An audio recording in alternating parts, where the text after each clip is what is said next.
presentasikan tentang Pancasila sebagai sistem etika. Baik, kita masuk ke bagian pertama, yaitu konsep dan urgensi. Konsep Pancasila sebagai sistem etika. Yang pertama, definisi etika. Etimologi etika berasal dari bahasa Yunani, yaitu ethos, yang berarti kebiasaan, adat, watak, atau cara berpikir. Etika berarti ilmu tentang segala sesuatu yang biasa dilakukan atau ilmu tentang adat kebiasaan. Etika berkaitan dengan kebiasaan hidup yang baik yang diwariskan dari satu generasi ke generasi berikutnya. Etika selalu terkait dengan masalah nilai, sehingga perbincangan tentang etika pada umumnya membicarakan tentang masalah nilai baik atau buruk. Berikut etika atau etiket. Etika, kajian kritis tentang moral baik dan buruk. Sedangkan etiket lebih mengacu pada pengertian sopan santun dan adat istiadat. Keduanya memang mengatur perilaku manusia secara normatif, tetapi etika lebih mengacu ke filsafat moral yang merupakan kajian kritis tentang baik dan buruk. Sedangkan etiket mengacu kepada cara yang tepat yang diharapkan serta ditentukan dalam suatu komunitas tertentu. Berikut adalah aliran-aliran etika. Ada beberapa aliran etika yang dikenal dalam bidang filsafat, meliputi etika keutamaan, teologis, dan deontologis. Baik, yang pertama ada etika keutamaan. Fokus pada pengembangan karakter moral individu, toward soul ID, yang dalam bahasa Indonesia diartikan saya harus menjadi orang yang bagaimana. Menekan pada kebajikan seperti kejujuran, disiplin, belas kasih, dan morality. Berikut etika teleologis. Fokus pada konsekuensi atau hasil akhir dari sebuah tindakan, meliputi endaimonisme atau kebahagiaan, hedonisme atau kesenangan, dan utilitarianisme, kemanfaatan. Dan etika deontologis, fokus pada kewajiban moral sebagai hal yang benar tanpa memikirkan tujuan, sering dikaitkan dengan pemikiran Immanuel Kant. Berikut ada etika Pancasila. Etika Pancasila adalah cabang filsafat yang dijabarkan dari sila-sila Pancasila untuk mengatur perilaku kehidupan bermasyarakat, berbangsa, dan bernegara di Indonesia. Oleh karena itu, dalam etika Pancasila terkandung nilai-nilai ketuhanan, kemanusiaan, persatuan, kerakyatan, dan keadilan. Kelima nilai tersebut membentuk perilaku manusia Indonesia dalam sebuah aspek kehidupannya. Etika Pancasila itu lebih dekat dengan pengertian etika keutamaan atau etika kebajikan. Meskipun corak kedua mainstream yang lain, deontologis dan teologis, termuat pula di dalamnya, namun etika keutamaan lebih dominan karena etika Pancasila tercermin dalam 4 tabiat saleh, yaitu kebijaksanaan, kesederhanaan, keteguhan, dan keadilan. Berikut arti dari masing-masing 4 tabiat saleh tersebut. Yang pertama, kebijaksanaan, artinya melaksanakan suatu tindakan yang didorong oleh kehendak yang tertuju pada kebaikan serta atas dasar kesatuan akal, rasa, kehendak yang berupa kepercayaan yang tertuju pada kenyataan mutlak atau Tuhan, dengan memelihara nilai-nilai hidup kemanusiaan dan nilai-nilai hidup religius. Berikut kesederhanaan, artinya membatasi diri dalam arti tidak melampaui batas dalam hal kenikmatan. Berikutnya ada keteguhan, yang berarti membatasi diri dalam arti tidak melampaui batas dalam menghindari penderitaan. Yang terakhir, keadilan, artinya memberikan sebagai rasa wajib kepada diri sendiri dan manusia lain, serta terhadap Tuhan terkait dengan segala sesuatu yang telah menjadi haknya. Berikut kita masuk ke urgensi Pancasila sebagai sistem etika. Pentingnya Pancasila sebagai sistem etika terkait dengan problem yang dihadapi bangsa Indonesia sebagai berikut. Yang pertama, banyaknya kasus korupsi yang melanda negara Indonesia sehingga dapat melemahkan sendi-sendi kehidupan berbangsa dan bernegara. Yang kedua, masih terjadinya aksi terorisme yang mengatasnamakan agama sehingga dapat merusak semangat toleransi dalam kehidupan antar umat beragama dan meluluhlantarkan semangat persatuan atau mengancam disintegrasi bangsa.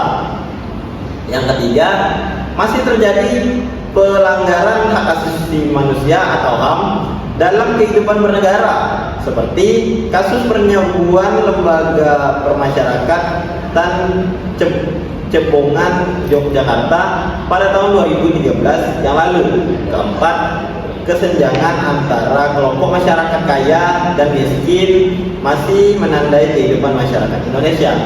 Yang kelima, ketidakadilan hukum yang masih mewarnai proses peradilan di Indonesia, seperti keputusan bebas bersyarat atas pengedar narkoba asal Australia, Chapel Corby.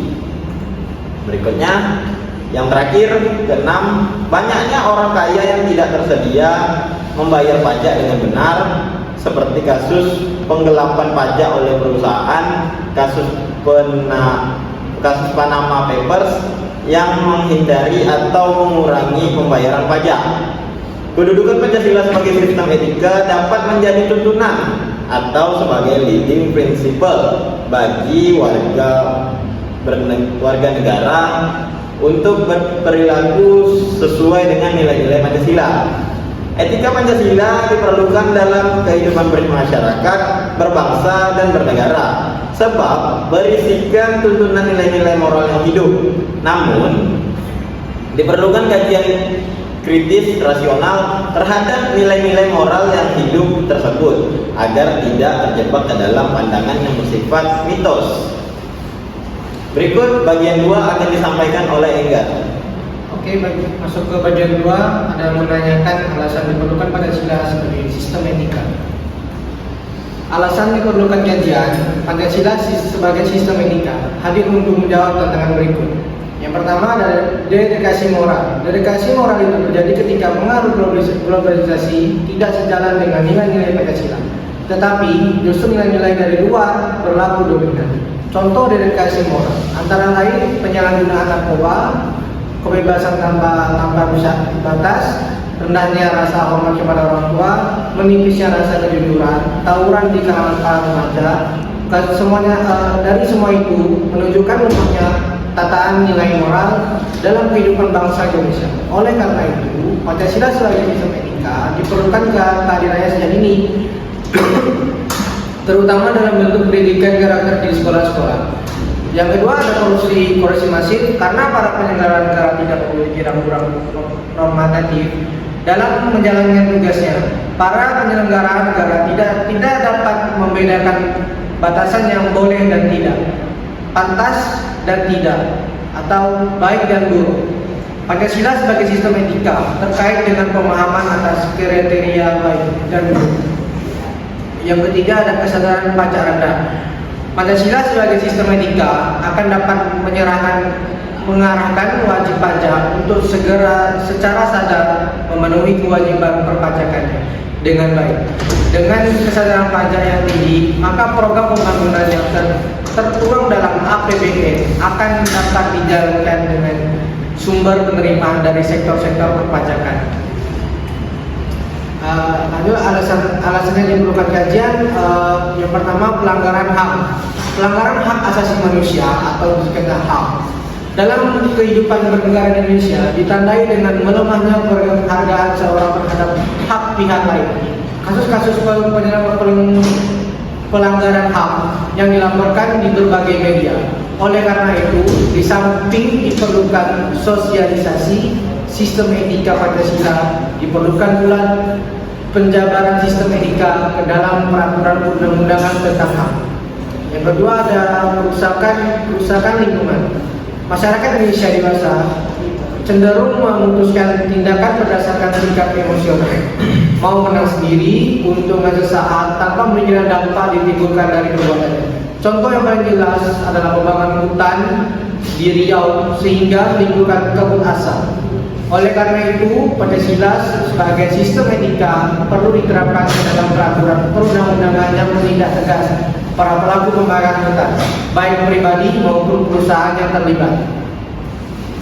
Lanjut ke bagian 3, menggali sumber historis, sosiologis, politis tentang Pancasila sebagai sistem etika. Sumber histori sistem etika. Yang pertama ada orde baru.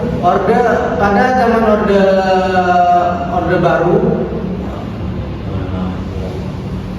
pada zaman orde lama, Pancasila sebagai sistem etika masih berbentuk sebagai filosofis Grossleg atau Welsang, artinya nilai-nilai Pancasila belum ditegaskan ke dalam sistem etika.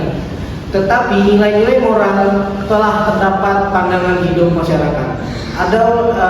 Terus ada orde baru, formalisasi sistem etika melalui penataran P4, yaitu ada pedoman, penghayatan dan pengalaman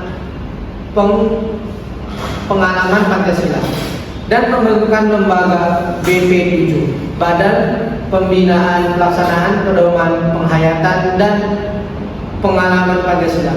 Ada banyak bukti Pancasila yang dijabarkan dari kelima Pancasila sebagai hasil temuan dari para peneliti BP7.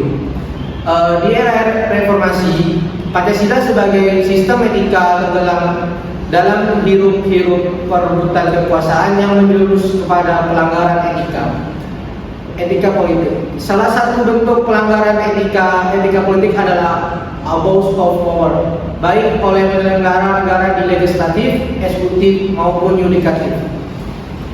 Sumber sosiologi dan politis. Sosiologi, sumbernya Pancasila sebagai sistem etika dapat ditemukan dalam kehidupan masyarakat berbagai etnis Indonesia. Contoh prinsipnya, boleh air pambulu boleh katode mufakat dalam budaya Minangkabau, dan masih banyak lagi mutiara kearifan lokal yang bertebaran di bumi Indonesia ini, sehingga memerlukan penelitian yang mendalam. Lalu politis, Pancasila sebagai grundom atau norma dasar. Etika politik mengatur masalah perilaku politikus. Berhubungan juga dengan praktik institusi sosial, hukum, komunitas, struktur sosial, politik, ekonomi. Etika politik memiliki 3 dimensi. Yang pertama, tujuan kesejahteraan atau perdamaian, sarana, sistem, dan prinsip organisasi. Aksi, rasionalitas, tindakan. Baik, bagian 4 dilanjutkan oleh Acong. Bagian 4, membangun argumen tentang dinamika dan tantangan Pancasila sebagai sistem etika. Argumen tentang dinamika Pancasila sebagai sistem etika. Perubahan era. Tidak dapat dikatakan bahwa pemerintah di zaman Orde Lama mengikuti sistem etika Pancasila. Bahkan ada tudingan dari pihak Orde Baru bahwa pemilihan umum pada zaman Orde Lama dianggap terlalu dibelah karena pemerintah Soekarno menganut sistem demokrasi terpimpin yang cenderung otoriter. Pada zaman Orde Baru, sistem etika Pancasila diletakkan dalam bentuk penataran P4, pedoman, penghayatan, dan pengalaman Pancasila. Pada zaman Orde Baru, itu pula muncul konsep manusia Indonesia seutuhnya sebagai cerminan manusia yang berperilaku dan berakhlak mulia sesuai dengan nilai-nilai Pancasila.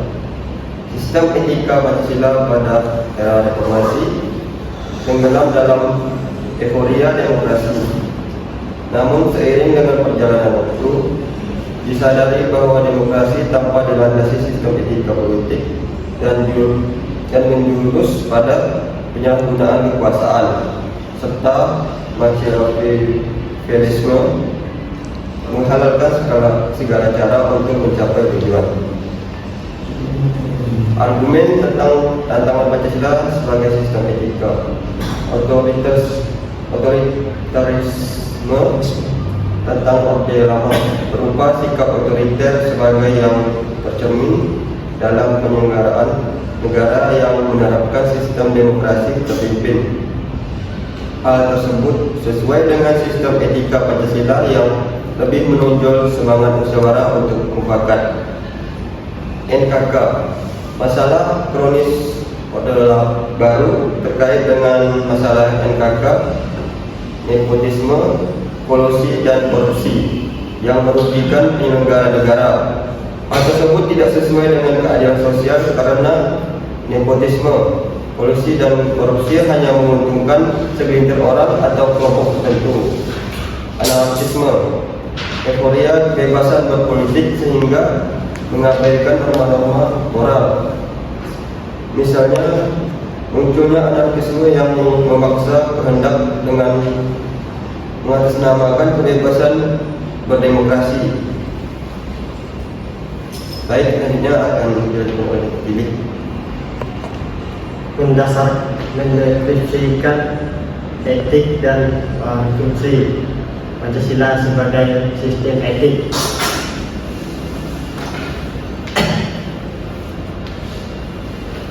Eksi Pancasila sebagai sistem etik. Sila Pancasila kita dan dimensi etik. Ketuhanan, sila ketuhanan terletak pada keyakinan bangsa Indonesia bahwa Tuhan tahu sebagai penjamin asasi moral, sistem prinsip moral yang berkedas pada norma agama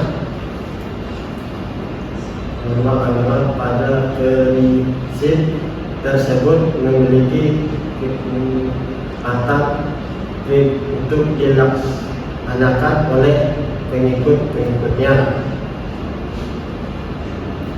Kemanusiaan, tidak kemanusiaan yang mengandung indikasi moral diungkapkan dengan cara dan sikap yang adil dan beradab sehingga menjamin tetap pergaulan antara manusia tersebut dan anti yang mendasarkan nilai-nilai kemanusiaan yang tertinggi, yaitu kebijakan dan keadilan, persatuan, sila persatuan tidak ada kesediaan untuk hidup bersama sebagai warga bangsa yang menghentikan masalah bangsa dan atas kepentingan individu atau kelompok.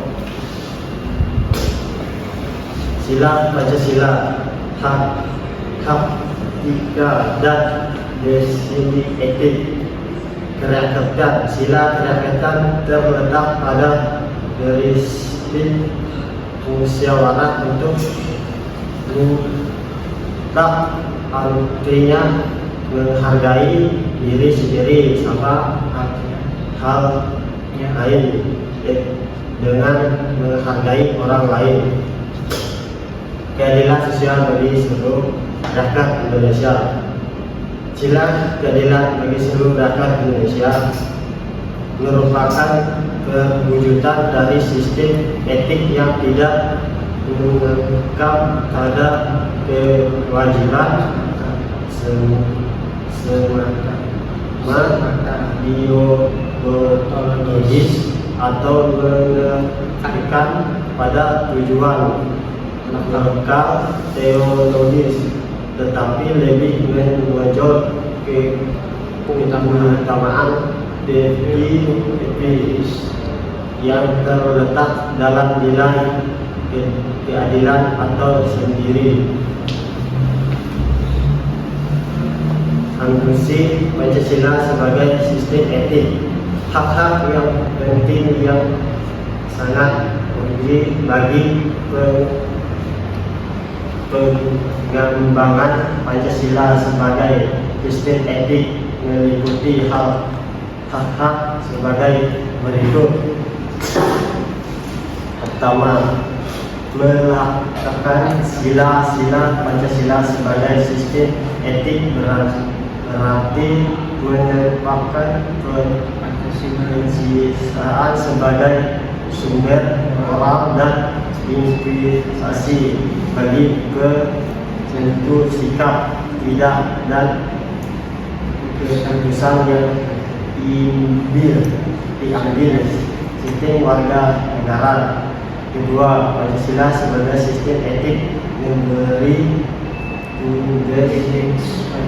basis bagi sistem warga negara sehingga memiliki urgensi yang jelas dalam tetap mengembangkan baik lokal, nasional, regional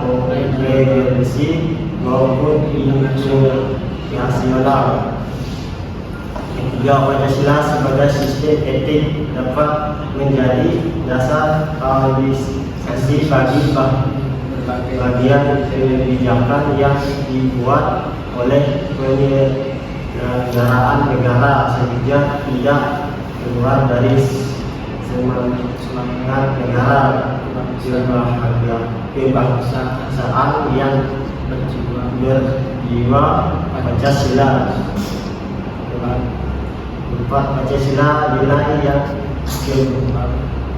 berkembang dalam kehidupan masyarakat sebagai dampak globalisasi dengan globalisasi yang menghantui pemikiran warga Indonesia.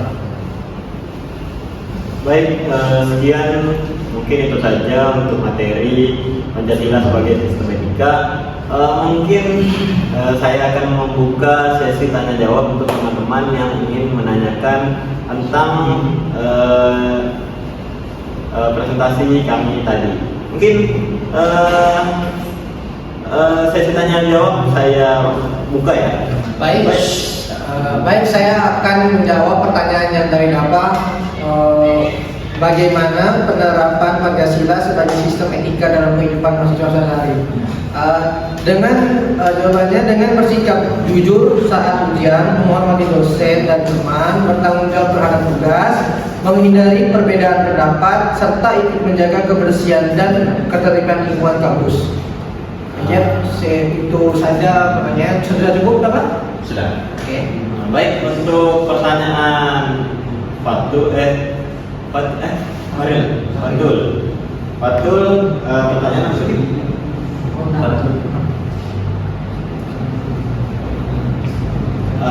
Yang menurut kelompok, apakah pendidikan Pancasila di kampus sudah cukup efektif? Bukan. Ya. Oke. Baik, saya akan menjawabnya. Belum sepenuhnya. Pendidikan Pancasila perlu didukung oleh keteladanan dosen, lingkungan kampus yang baik, serta penerapan nilai-nilai Pancasila dalam kehidupan sehari-hari. Bukan hanya dipelajari sebagai teori. Jadi untuk ini tuh kita lebih banyak mempraktekannya lah di kehidupan sehari-hari. Tidak hanya cukup di teori-teori saja. Jadi kita harus perbanyak di ini sih, kayak lebih sering menggunakannya. Jadi lebih sering dipraktekkan lah dalam bahasa simpelnya. Mungkin cukup gimana? Oke. Baik, saya akan menjawab pertanyaan dari Mas Rey. Pertanyaannya tentang apa akibat jika manusia tidak menjadi diploma etika dan kehidupan berbangsa.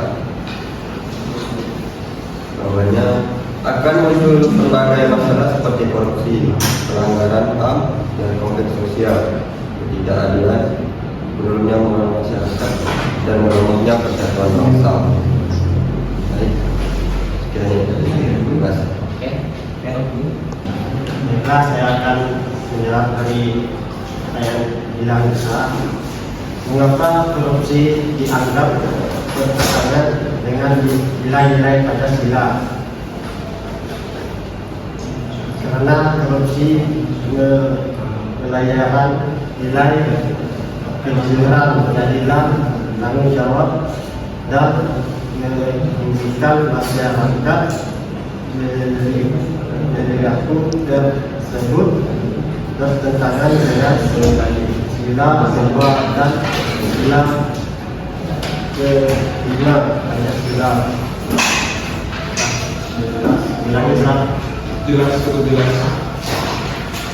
Baik, itu saja presentasi dari kelompok 5. Mohon maaf. Sekian, terima kasih. Wassalamualaikum warahmatullahi wabarakatuh.